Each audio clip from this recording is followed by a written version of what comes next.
আসসালামু আলাইকুম। এই জিনিসটা নিয়ে কোনো সন্দেহ নেই যে Samsung actually mid range budget ক্যাটাগরির মধ্যে গত কয়েক বছর যাবত অসাধারণ লেভেলে কাজ করতেছে। Particularly Galaxy A50 and A30 এই দুইটা সিরিজের যতই সাকসেসার আসতেছে, সময়ের সাথে সাথে কোনো এক দুইটা ফোন খারাপ হইলেও এরকম আমরা হইতে দেখি না যে এই বাজেট ক্যাটাগরির মধ্যে স্যামসাংয়ের কোনো কম্পিটিটর না থাকে মার্কেটের মধ্যে। কোনো না কোনোভাবে স্যামসাং এই বাজেট ক্যাটাগরির মধ্যে মার্কেট দখল করে রাখেই, হোক না সেটা মিডিয়াটেক, কলকমের প্রসেসর কিংবা তাদের এক্সিনোসের প্রসেসর দিয়ে হইলো।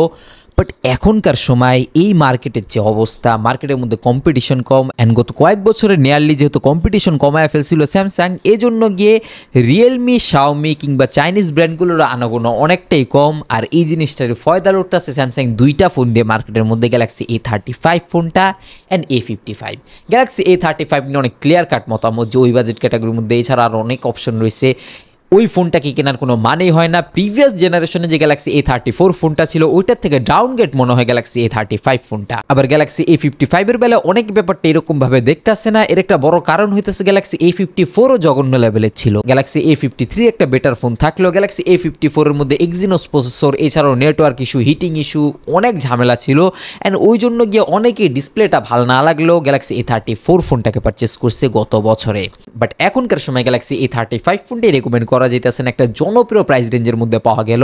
অ্যান্ড মোস্ট অফ ইউজার যারা কিনা এই বাজেট ক্যাটাগরির মধ্যে ফোন কিনতেছে তাদের ইচ্ছে মিনিমাম 3 থেকে 4 বছর ফোন ইউজ করবে, তাদের জন্য বেটার কোনো অপশন নাই স্যামসাং এর ফোন ছাড়া অ্যাকচুয়ালি। অ্যান্ড স্যামসাং এই জিনিসটা একদমই পারফেক্টলি বুঝতে পারছে, এই জন্য গিয়ে তারা এই সময়ের একটা ফয়দা নিতেছে এক্সিনোসের প্রসেসর ইউজ কইরা। তারা তাদের এই জাতীয় দুইটা ফোনের মধ্যে যেই ফোনগুলো সবচেয়ে বেশি সেল হয় আমাদের সাবকন্টিনেন্ট দেশগুলোর মধ্যে, সেই ফোনের মধ্যে দুইটাতে এক্সিনোসের প্রসেসর ইউজ করছে, যেগুলোর পারফরমেন্স নিয়ে কিনা শুরুর সময় থেকে সন্দেহ ছিল। অ্যান্ড এখনকার সময় এই দাম বিবেচনা একটা জঘন্য লেভেলের মনে হয়। আপনি 37K প্রাইস রেঞ্জের মধ্যে স্যামসাং এর নামের ওপর বেস্ট করে কখনোই এত টাকা ইনভেস্ট করতে পারবেন না। এটা 6 মাস 1 বছর পর যেই ধরনের সার্ভিসেস আপনাকে প্রোভাইড করবে জাস্ট বিকজ অফ স্যামসাং এর এই প্রসেসরটার জন্য। এখানে যদি কলকমের কোনো প্রসেসর ইউজ করা হইতো কিংবা মিডিয়াটেকের প্রসেসর, তারপরও shut up and take my money type deal থাকতো এই দামের মধ্যে। প্রিভিয়াস যে এক্সপিরিয়েন্স দিছে স্যামসাং গ্যালাক্সি A সিরিজের ফোনগুলোর ক্ষেত্রে, 4 বছরের মেজর সফটওয়্যার আপডেটের এক্সপিরিয়েন্স অন্য কোনো ব্র্যান্ড মার্কেটের মধ্যে প্রোভাইড করে না।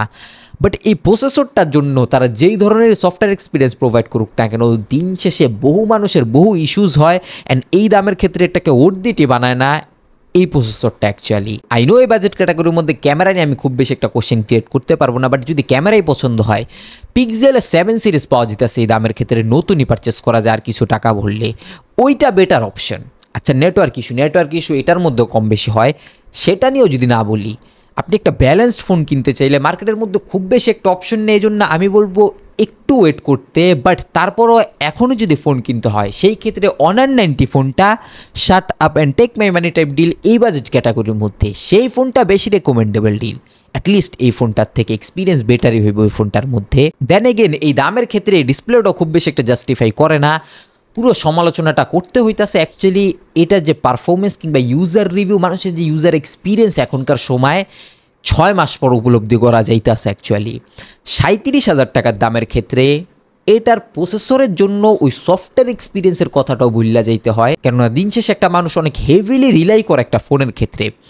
পারফরমেন্স 19-20 হইলে একটা জিনিস মানা যায়। আমি এখানে বলতেছি না যে কোনো লেটেস্ট প্রসেসর দেওয়া প্রয়োজন, বাট অ্যাটলিস্ট কলকমের কোনো পুরনো প্রসেসর ইউজ করতো বা মিডিয়াটেকের প্রসেসর ইউজ করতো, এই এক্সিনোসের প্রসেসরের থেকে ওগুলোর উপর বেশি রিলাই করা যায়, হিটিং ইস্যু কম থাকে। স্যামসাংয়ের ফোন এই বাজেট ক্যাটাগরির মধ্যে একটা কিলার ডিল হিসাবে রিপ্রেজেন্ট করে অন্য যে কোনো প্রসেসরের সাথে আসলে, আনলেস স্যামসাং যদি তাদের নিজেদের ঘরে বানানো প্রসেসর ইউজ না করে অ্যাকচুয়ালি। বাদবাকি চার্জিং স্পিড নিয়ে আমি খুব বেশি একটা কথা বলতে চাই না। এখানে বক্সের মধ্যে চার্জার নিয়ে আপনারা কম বেশি সবাই জানেন। 50 মেগাপিক্সেলের প্রাইমারি ক্যামেরা, 32 মেগাপিক্সেলের সেলফি ক্যামেরা আছে, 4K 30 FPS ভিডিও শ্যুট করতে পারবেন সেলফিতে অ্যান্ড প্রাইমারি ক্যামেরা দুইটা দিয়েই। 12 মেগাপিক্সেলের আলট্রা ওয়াইড ক্যামেরা, 5000 মিলিঅ্যাম্পিয়ার একটা অ্যাজ ইউজুয়াল ব্যাটারি।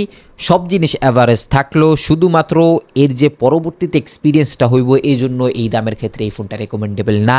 যদি ওয়েট করা সম্ভব হয় একটু ওয়েট করেন, আগামী কয়েক সপ্তাহের মধ্যে এই বাজেট ক্যাটাগরির মধ্যে আরও অনেক অপশন অ্যাভেলেবেল হইব।